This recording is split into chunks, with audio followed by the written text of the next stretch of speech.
was chilly in Greenwich Village, and most of the Beat generation activity was indoors. However, the few who were not allergic to fresh air were on the streets.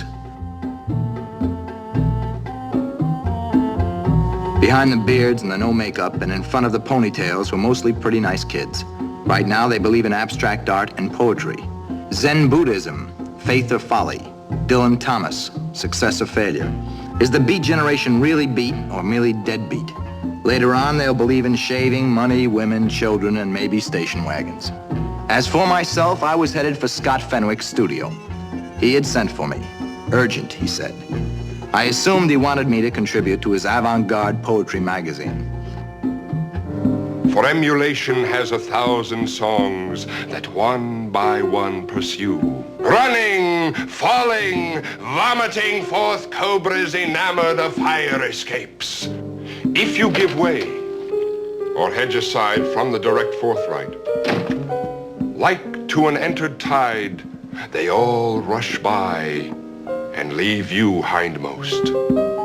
One could pass valuable hours, perhaps days, doing nothing but hanging by one's earlobes, strung by a thin white-hot wire, burning with ecstasy. Up through eternity and further, I myself have often succumbed, knowing not of brown and white saddle shoes, or dim, high stone portals, knowing only of Guanajuato and the jelly-covered invaders, gazing idly at the Chartreuse swan, shrieking with vicious... That dreary line wrecks the entire poem. What's up, the loan company foreclosing on the magazine? No, dear Johnny. I'm worried. This is your department. Strange messages have been appearing in the personals column. Which column is that? It's a service column for anyone who wants to buy or sell an old typewriter, adopt a Siamese kitten, or correspond with a kindred soul about W.H. Auden or T.S. Eliot. They're in now, you know.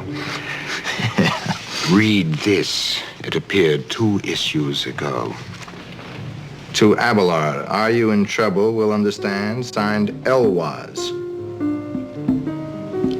Scott.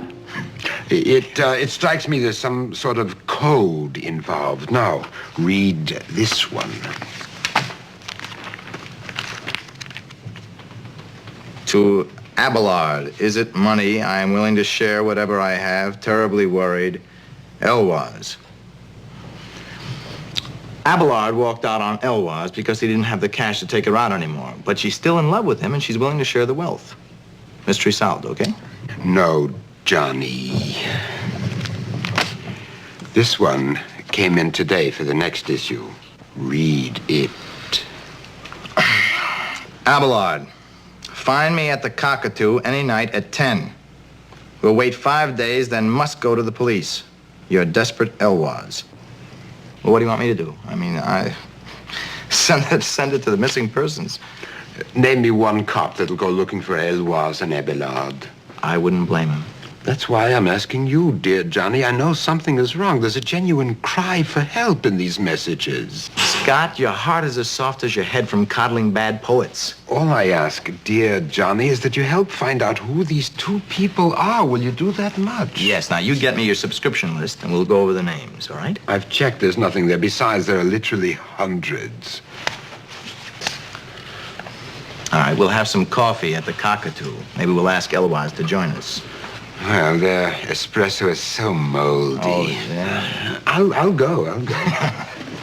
Your Elwaz is right here, Johnny. Not tonight, my Elwaz. Some other night? I'm free 7 days in a row starting tomorrow. Then we'll make it tomorrow, okay? Thanks, dear Johnny. If this is a wild Elwaz chase, I'll never give another dollar to that magazine of yours. But you're already down for a free subscription. Night.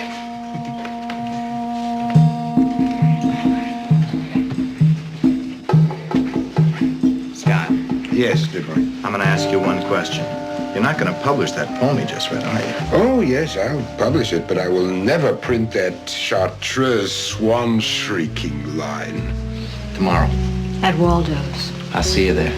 I've been there before and you've never seen me. Now I know what to look for.